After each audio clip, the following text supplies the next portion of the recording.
This was a town that had just missed out on Christmas.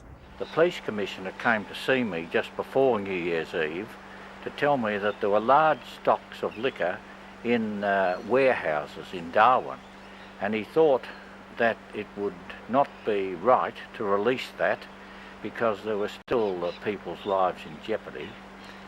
I agreed with that, and I know some of the locals resented this, and I became a bit of an ogre figure. Among Tracy survivors still in Darwin, the view on Alan Stretton is as divided as it can be, a situation he is well aware of. My outstanding memory of Alan Stretton was saying that New Year's Eve was cancelled because he didn't want people getting drunk. And I attended about 5 parties on New Year's Eve, and they were great parties. And I'm sorry, General Stretton, but New Year's Eve was a great time.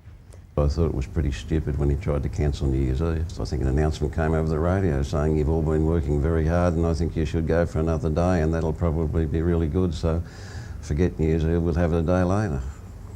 It didn't work. But he made an honest attempt. I mean, we had all our grog left over from Christmas that had been sitting there, didn't get drunk. And most of our wives had gone and that sort of thing, so to say we weren't going to have a New Year's Eve was interesting. But not compelling. We had what we call an El Supremo here, a local chap, and he was organising everything day and night. Then General Stratton came in. He had the right and the permission of the government to order us around, and he did. Now, a lot of people say he did a good job, and he did well. I'm not arguing about that. I never will. But for the short period of time that he was here, he had made a lot of animosity by ordering people around.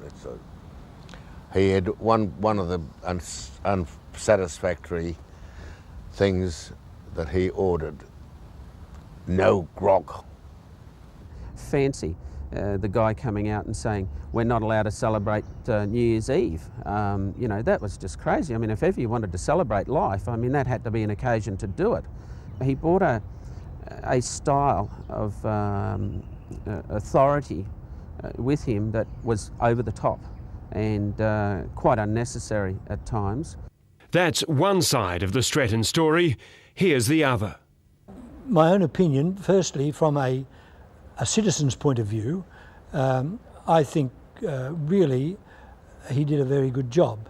He was a man of decision, and though he got into trouble along the line, initially I believe it's very difficult for someone caught in a stressful situation to be able to handle such a large disaster. I think I felt very comfortable with someone coming in from outside to take over.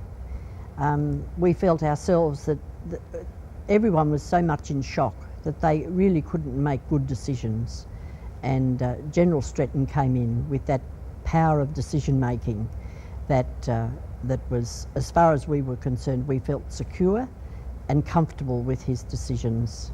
So those that were initially involved in it, I think, lacked the ability to react quickly. Today